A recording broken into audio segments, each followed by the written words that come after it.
This show is created for you by the media team of the Accounting Association at Cal State Northridge. Welcome to our fourth AA podcast this semester, the show where we explore the accounting world one asset and liability at a time. My name is Mariana, and today we're talking about how to stay in contact with the professionals after Meet the Firms. Our guest speakers today are Ale and Supatra. Can you guys introduce yourself, please? Hi everyone, my name is Alexandra. Most of you know me as Ale. I'm a senior. I'm on my last semester.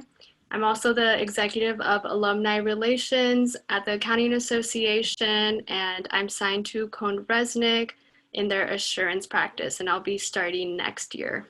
Fun fact, I can solve a Rubik's Cube in under 5 minutes. I know that sounds like, oh my God, that's so fast, but that's actually really slow. I know people that solve them in like 10 seconds. So if you ever have the time, just go on YouTube and be like, Rubik's Cube solved in 10 seconds, and then you'll be like, wow, you're really slow. Hi everyone, my name is Supatras Advice. Some of you might know me because I work as a student assistant at the EY Center reviewing resumes, and I'm also president of VITA Alpha Psi. Like Ale, I'm also in my last semester at CSUN and will be joining EY in the assurance practice next year. A fun fact about me, I love dogs and recently adopted a third dog during quarantine. Well, thank you so much, ladies, for joining us today. I have mentioned this before, but the only reason I was able to get an interview that led to my offer was the fact that I have reached out to the recruiter so many times, and even though I had missed my interview, she knew my dedication and was willing to give me a second chance. The first question that probably comes to your mind when you're told to reach out is, what do I say and when? Supatra, what is your advice? Hi everyone, thanks for listening in. I would reach out as soon as possible. We have many conversations on a daily basis, and depending on the volume of your interactions, it can all become a blur very quickly. It's important to reach out earlier rather than later so both you and the professionals still have the conversation fresh on your minds. It's also important to reach out earlier as professionals can get very busy and may not respond to you right away. I encourage students to reach out even if they're not actively recruiting and are more focused on networking. Build the connection now. You'll feel more confident when you're actively recruiting because there are people you know and you'll have some experience speaking with professionals. After your initial meeting, when you reach out, introduce yourself again and remind the professional about your last conversation. You can say something like, we last spoke at CSUN's Meet the Firms about your experiences in the audit practice and how you work in the consumer products industry. Why did you choose to work with the consumer products clients? Did you work in any other industries before choosing consumer products? I would love to schedule a meeting with you to gain some insight on your experiences at the firm. Don't ask questions you feel would make you look good. Ask questions about things you want to know more about. Can I just add amen to what Supatra said? It's so important to really ask about questions that you care about the answer to.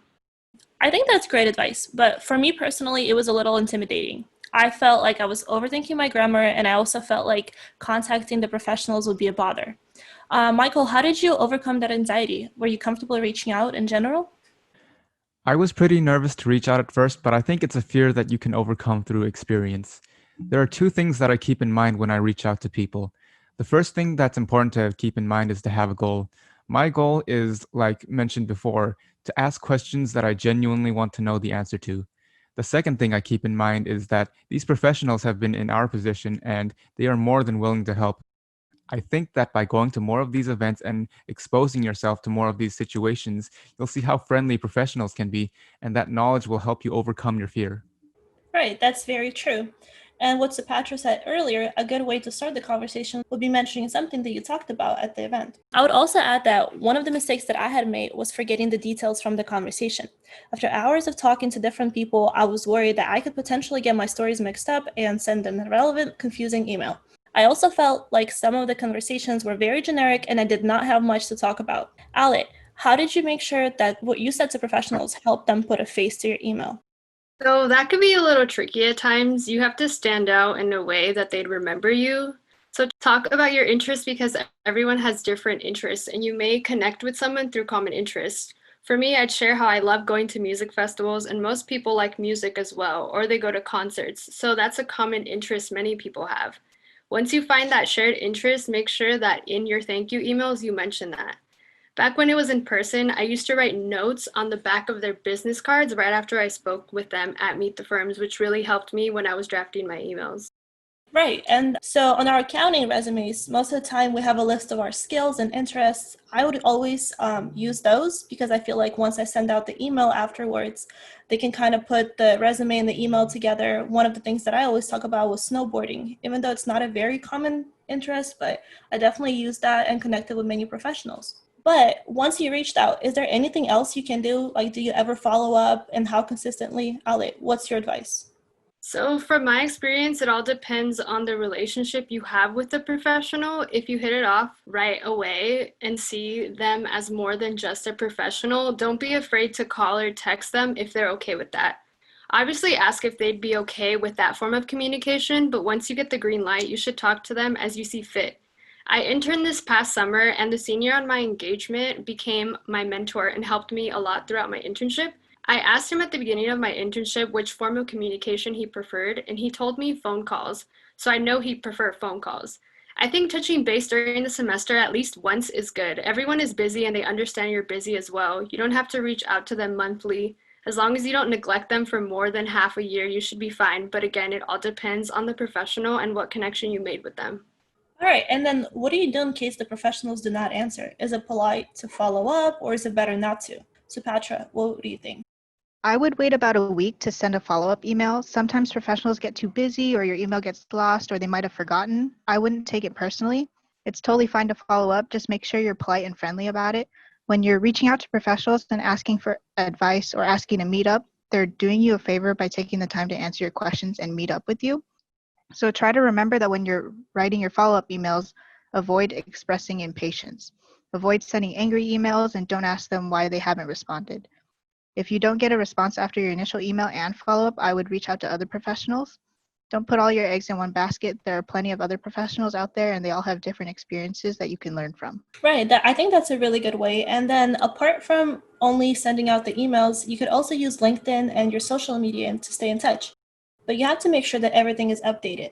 You definitely don't want to add professionals on LinkedIn if your profile is incomplete, and then you have to make sure that your social media profiles are clean. Michael, what are some changes that you made to your social media accounts? I was actually never too involved in social media. I do consume a lot of content from social media, but I rarely, if ever, post pictures or anything. That said, if I did post content on social media, I definitely want to make sure that it's clean from potentially inappropriate images or videos. I update my LinkedIn frequently, and A has actually been very helpful in helping me take professional pictures. Aside from that, just remember that anything you put on the internet could be seen by your future employer, so just keep that in mind when you make posts. Right. And then, Ali, I know that you also talked about completing your internship already. So, what do you do after that? Did you stay in touch with anyone? Are you maintaining your social media presence a certain way? And how do you do it? So I'd like to start by saying that I love LinkedIn. I think it's such a great tool. And during my internship, everyone that I met with, I connect with them on LinkedIn right after. And I also had some conversations with some people that my mentors would set up with me. And even before meeting them, I'd also connect with them on LinkedIn. I think it shows that you're really interested in the conversation that you're about to have with them and them as a person and their industry and everything.